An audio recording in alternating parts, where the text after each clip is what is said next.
नमस्कार, आप देख रहे हो हॉर्नबिल टीवी भारत।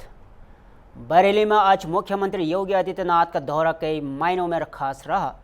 जहां एक तरफ सीएम ने 545 विकास कार्यों की सौगात दी, वहीं दूसरी ओर पूर्ववर्ती सरकार पर नौकरियों पर डकैती और वसूली का गंभीर आरोप भी लगाया। बरेली कॉलेज के मैदान में सीएम योगी ने जनसभा को संबोधित करते हुए कहा कि 2017 से पहले चाचा, बबुआ और भतीजे वसूली किया करते थे। सरकारी नौकरियों को लूट मची रहती थी।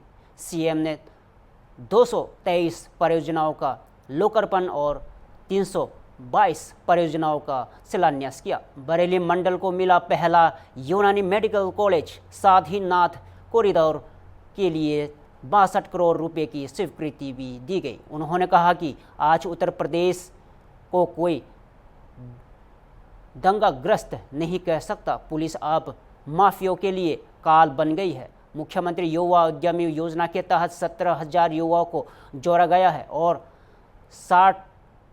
6,000 युवाओं के चयन के लिए रोजगार मेला भी आयोजित हुआ।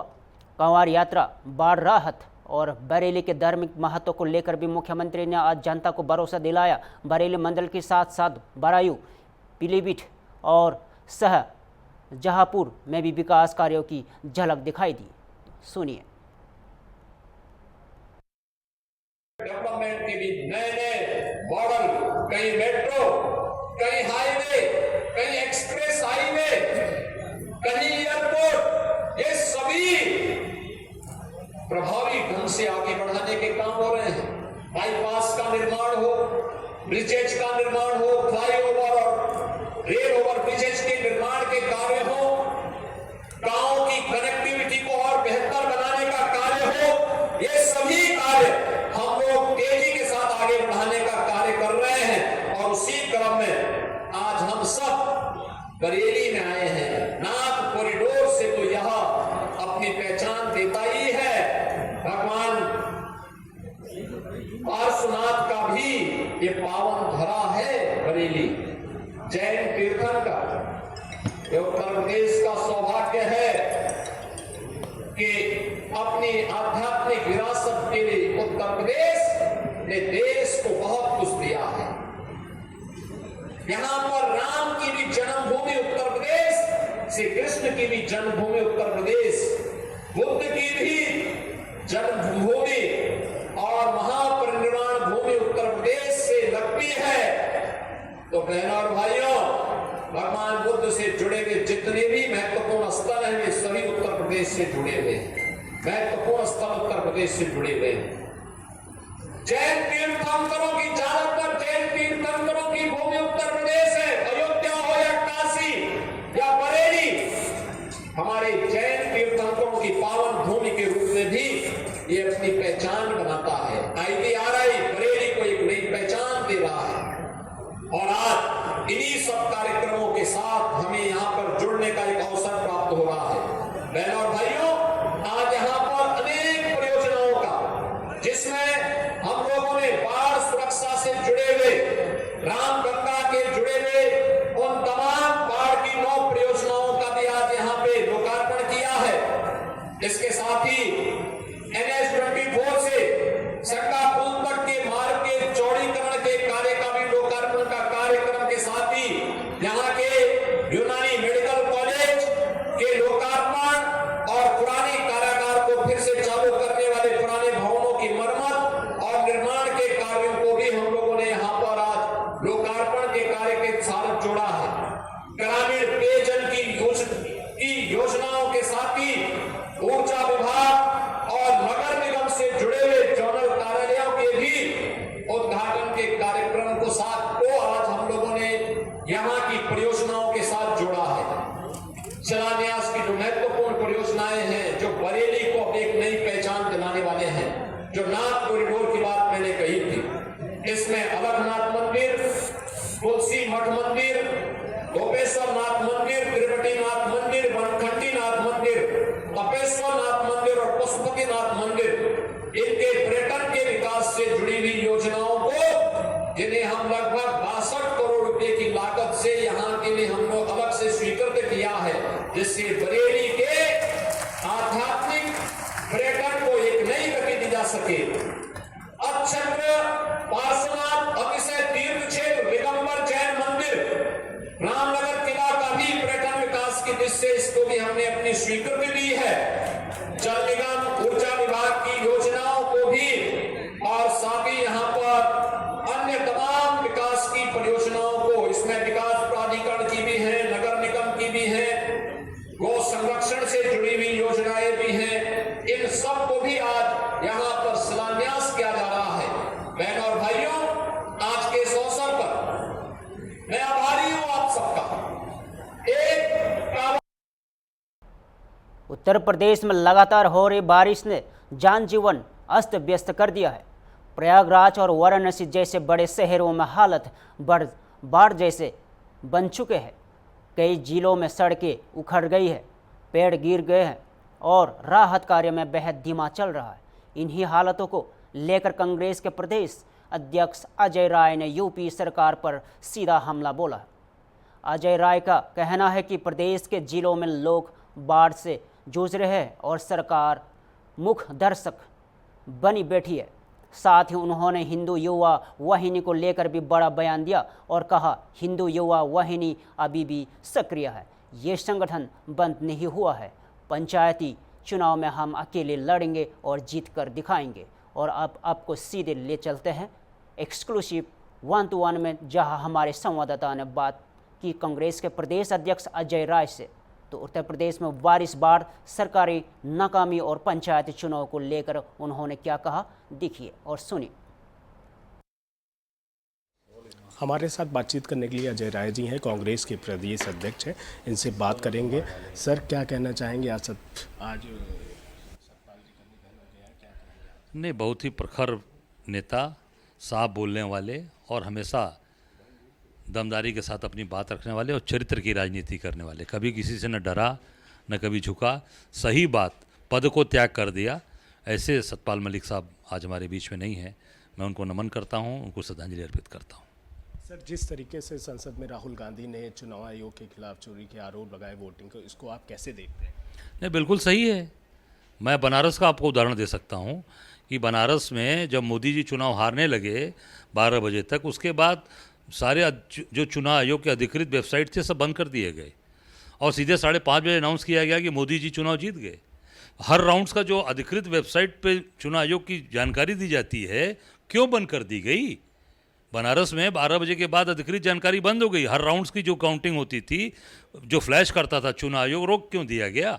543 पे चुनाव हुए, 542 सीट का अपडेट आया, बनारस का अपडेट क्यों रोक दिया गया? तो साबित होता है कि पूरी तरीके से चुनाव आयोग चोरी कर रहा है। पीडीए पाठशाला को लेकर लगातार एफआईआर हो रही है, इसको आप कैसे देखते हैं? नहीं, ये सरकार शिक्षा विरोधी है, शिक्षा को ख़त्म करना चाहती है। ये पूरी तरीके से 5000 विद्यालय बंद करके 50,000 मधुशालाएँ खोल दिया इन्होंने, शराब खाने खोल दिए। 5000 पाठशाला बंद, 50,000 मधुशालाएँ शुरू हो गई। और आप देख सकते हैं बनारस जैसी यूनिवर्सिटी, काशी हिंदू विश्वविद्यालय, उसमें अभी 8 लोगों की एक कमेटी बनी है एग्जीक्यूटिव काउंसिल की, और उसमें 3 लोग आरएसएस के लोग हैं। वर्तमान के वहाँ के मेयर, वर्तमान के पूर्व मंत्री, भाजपा के पूर्व अध्यक्ष और एक क्षेत्रीय अध्यक्ष। 3 पहली बार बीएचयू जैसे काशी हिंदू विश्वविद्यालय से सम्मानित प्रतिष्ठित विश्वविद्यालय में 3 आरएसएस के लोगों को बैठा दिया।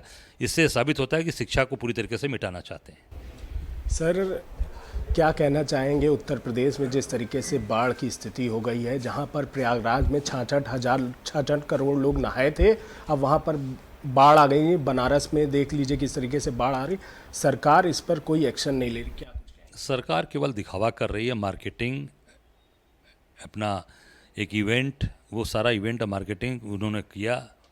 महाकुंभ में ऐसे ही किया। आप देख सकते हैं उसमें कितने लोग मरे, उस पर क्या हुआ।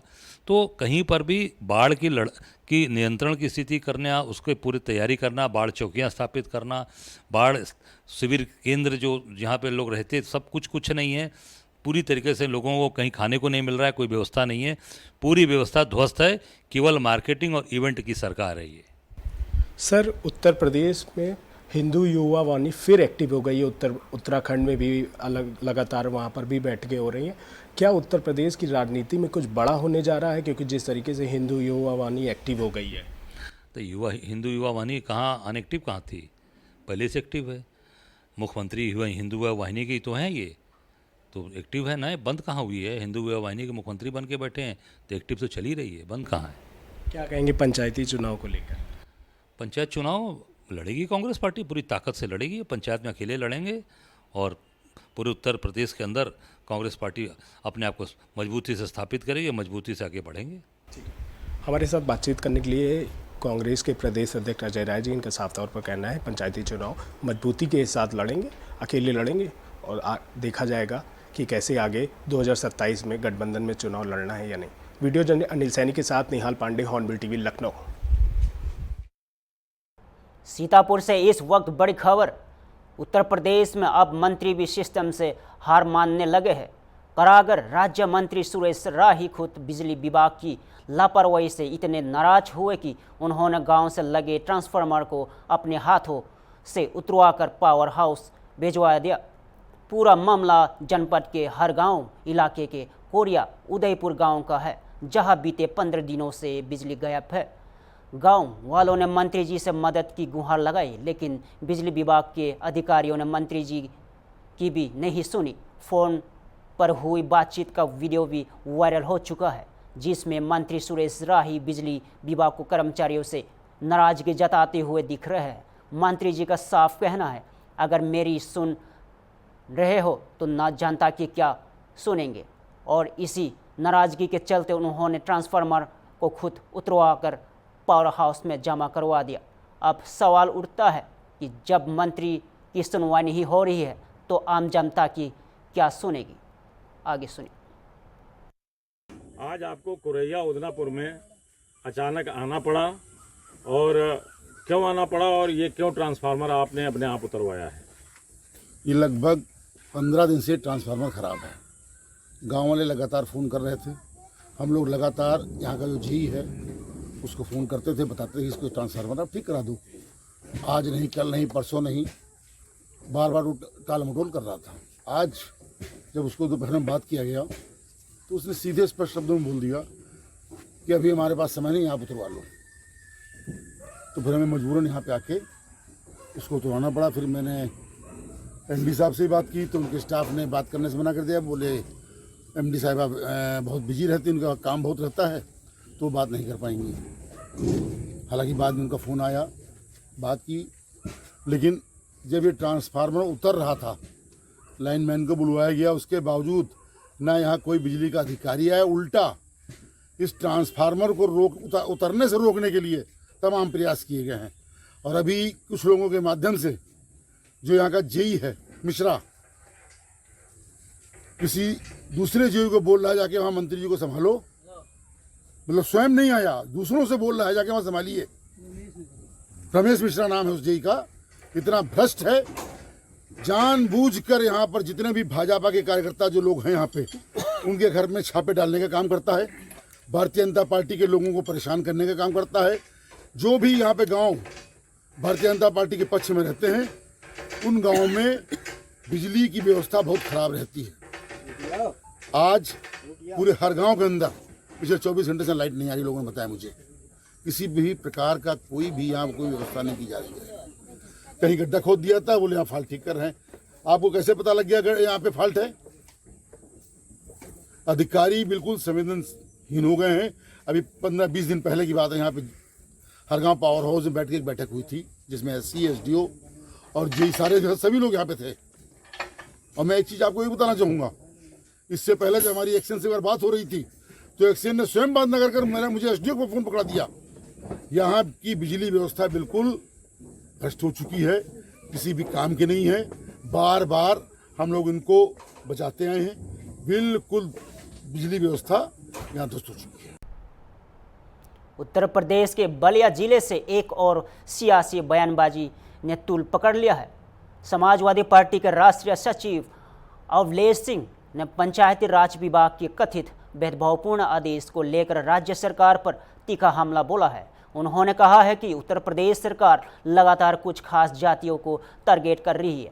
अवलेश सिंह का ये भी दावा है कि पंचायती राज मंत्री सीधे दिल्ली से संपर्क में है और संभवतः केंद्र और राज्य सरकार के बीच किसी तरह की तकरार के चलते ही यह विवादित आदेश जारी हुआ है। उन्होंने सवाल उठाया कि जब सीएम योगी को इसकी जानकारी मिली तो आदेश तुरंत निरस्त कर दिया गया है और जिम्मेदार अधिकारी को सस्पेंड किया गया है। तो क्या अब उस मंत्री को भी तत्काल बर्खास्त नहीं किया जाना चाहिए?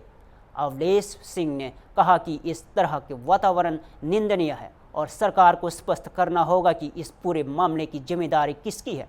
देखिए क्या कहा सपा के राष्ट्रीय सचिव ने।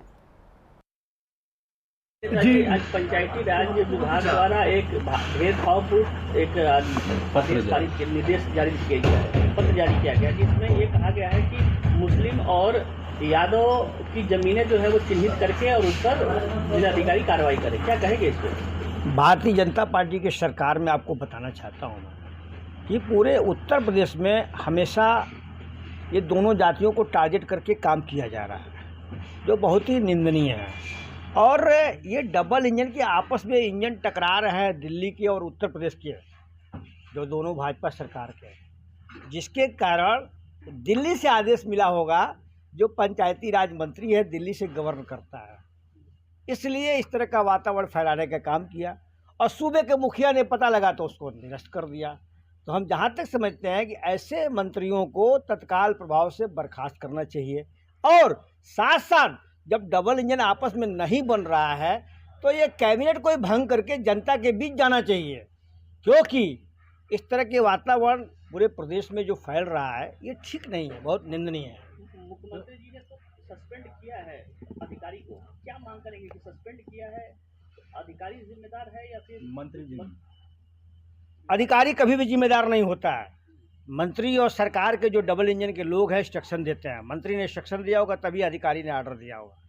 तो पहले सबसे पहले मंत्री को बर्खास्त करना चाहिए और साथ ही साथ जो सूबे के मुख्यमंत्री हैं अगर नहीं चल रहा है तो उनको भी बर्खास्त करके जनता के बीच जाना चाहिए। तो मंत्री का बर्खास्त करने की बात कर रहे हैं। फिर वही बात, अरे जिसकी पंचायती राज मंत्री जो बता रहे हैं आप, ओम प्रकाश राजभर, वैसे नेता को मैं नाम क्या लूँ? जो जनता अभद्र भाषा से जनता इस्तेमाल करती है, हमारे देश के सारे माननीय लोगों को उसने पानी पी पी के गाली दिया है, उस आदमी का मैं नाम क्या लूँगा? बिल्कुल, क्या कह रहे हैं भाई? उनके रिश्ते कब किससे अच्छे हो जाएंगे कोई नहीं जानता है। और ये डबल इंजन के सरकार में खूब उनके इंजन रिश्ते अच्छे हैं, दिल्ली से लेकर के यूपी तक खूब आपस में तालमेल लोग चल रहा है, फेलोर है जनता का। और अभी आपको बता दें, यही डबल इंजन प्रयागराज से लेकर के और जो बाढ़ आई है, बाढ़ की स्थिति देख रहे हैं, उसमें कुंभ में 20,000 करोड़ आपका प्रयागराज में खर्च हुआ है और 20,000 करोड़ के आसपास वाराणसी में खर्च हुआ है। और दोनों शहरों की जनता त्राहि त्राहि कर रही है और पूर्वांचल में बलिया, गाजीपुर, मिर्जापुर, भदोही, कोई भी जिले के आम पब्लिक को कोई सुविधा बाढ़ में नहीं मिल रही है। जनता त्राहि त्राहि कर रही है, बहुत परेशान है। क्या आप ये कह रहे हैं कि ये जो पत्र लिखा गया है वो पंचायती राज मंत्री के निर्देश पे जारी की गई है? बिना मंत्री के निर्देश का किसी अधिकारी में दम ही नहीं कोई पत्र जारी करते हैं। तो ऐसे मंत्रियों को तत्काल प्रभाव से कैबिनेट से बर्खास्त करना चाहिए। ये बहुत बड़ी बात है कि आपने दो जातियों को टारगेट किया है। जो उत्तर प्रदेश से इस भाजपा की कमर तोड़ के विदाई की है पीडीए ने, उसके ये अंग है, पीडीए के अंग है। बिल्कुल कोशिश तो आप दिख रहा है, स्पष्ट दिख रहा है। अब एफआईआर तो सामान्य आदमी पे हो जाएगा और मंत्रियों पे कहाँ होगा? इतने उसने गाली दिया उत्तर प्रदेश के प्रधानमंत्री को, गृह मंत्री को, माननीय मुख्यमंत्री जी को, लेकिन आज तक एक भी एफआईआर हुआ उसके नाम से? आज तक नहीं हुआ। और यहाँ एक करड़ी सेना का आदमी का फर्जी आईडी लगा करके और उसने उसके ऊपर एफआईआर करा दिया, यहाँ भी करा दिया, लखनऊ में भी करा दिया। तो ये देश जो है ना, डबल इंजन आपस में टकरा रहे हैं और मिली भगत के तहत काम कर रहे हैं। सीतापुर के तंबोर में बने सामुदायिक स्वास्थ्य केंद्र में बारिश के चलते हालत इतने बिगड़ गए हैं कि मरीजों के अब इलाज में पहले जल्द भराव पर करना पड़ रहा है। लगातार हो रही बारिश के चलते पूरा सीएचसी परिवार पानी से भर गया है, जिसकी वजह से आने जाने में मरीजों को उनके तीमारदारों को भारी दिक्कतों का सामना करना पड़ रहा है। मुख्य द्वार से लेकर वार्ड तक कीचड़ और पानी ही पानी, स्ट्रेचर और व्हील चेयर तक ले जाना मुश्किल हो गया है। स्थानीय लोगों का आरोप है कि यहाँ कोई नई समस्या नहीं है। हर साल बारिश में ऐसा ही होता है, लेकिन अब तक स्वास्थ्य विभाग की तरफ से कोई स्थानीय स्वास्थ्य समाधान नहीं निकाला गया है। स्थानीय लोगों की मांग है कि अगर CHC के लेवलिंग और सही पोटाई कर दी जाए तो जल भराव की समस्या को रोका जा सकता है। फिलहाल स्वास्थ्य विभाग के किसी भी अधिकारी की प्रतिक्रिया सामने नहीं आई है, लेकिन सवाल यह है कि क्या मरीजों को इलाज के लिए भी अब पानी की बाधा करना पड़ेगी। देखिए। मेरा नाम कप्तान सिंह है, ग्राम पंचायत नरना कराने। अच्छा, जिस तरीके से सामुदायिक स्वास्थ्य केंद्र तंबोर में जल भराव की स्थिति, आपको क्या लगता है कि इससे जो है संक्रमण फैलेंगे और जल भराव है, मरीज हैं, उनको लाने ले जाने में सब दिक्कतें हो रही। जहाँ दवा वितरण हो रहा है वहाँ पर जाने के लिए बहुत दिक्कतें हो रही। महिलाएं गिर पड़ी है दवाई लेने में। हाँ। और जो है मोटरसाइकिल वाले जो निकलते हैं वो उनको भी बहुत दिक्कत है। अगर मरीज डबल लाए सवारी अगर बैठाल के बीच में तो उनको कई अभी देखा है कि गाड़ी उनकी फिसल गई है। इस समस्याओं को इसको भाई निराकरण के लिए इसकी मरम्मत कराई जाए, उसको ऊंचा कराया जाए। इंटरलॉकिंग जो है ये बहुत नीचे है, पानी यहाँ पर निकलने की व्यवस्था नहीं है, कहीं से पानी निकलता ही नहीं। वाराणसी में गंगा नदी का जल स्तर लगातार बढ़ता जा रहा है और हालत अब नियंत्रण के बाहर नजर आने लगे हैं। गंगा खतरे के निशान से ऊपर बह रही है, जिसके चलते बनारस के सभी 44 घाट जलमग्न हो चुके हैं। यहाँ तक कि शहर का सबसे ऊंचा घाट नमो घाट की भी अब पानी में डूब चुका है। नमस्ते स्टैचू पूरी तरह जलमग्न हो गया है और नमो घाट जाने वाली सड़कें अब तालाब का बन चुकी है। प्रशासन ने यहाँ सुरक्षा के मद्देनज़र घाट के फुट कोर्ट को बंद करवा दिया है और आम नागरिकों के प्रवेश पर भी पूरी तरह से पाबंदी लगा दी है। गंगा के सहायक नदी वरुण का जलस्तर भी तेज़ी से बढ़ रहा है, जिससे अब तक बाढ़ का असर घाटों से निकलकर कॉलोनियों और बस्तियों तक पहुंच चुका है। हालत ऐसे हो गए हैं कि लोग नावों के सहारे अपने घरों और दुकानों तक पहुंच रहे हैं। कुछ इलाकों में लोगों ने घर छोड़ना शुरू कर दिया है। सबसे चौंकाने वाली तस्वीरें मणिकर्णिका घाट से सामने आ रही है, जहां दाह संस्कार अब छतों पर किया जा रहा है और शव को घाट तक लाने के लिए नाव का सहारा लिया जा रहा है। गंगा किनारे बने कई मंदिर पूरी तरह से जल में समा चुका है। अब देखना यह होगा कि बढ़ते जल स्तर को देखते हुए प्रशासन राहत और बचाव के लिए आगे क्या कदम उठाता है।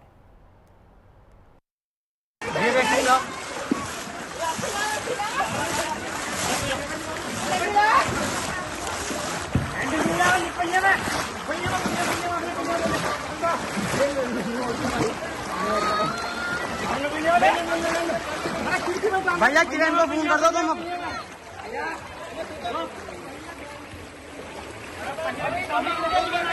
भैया क्या होगा, क्या क्या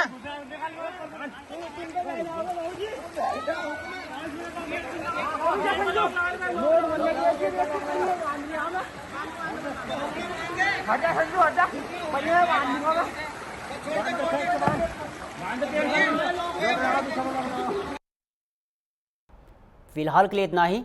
ताज़ा खबरों के लिए देखते रहिए हॉर्नबिल टीवी भारत।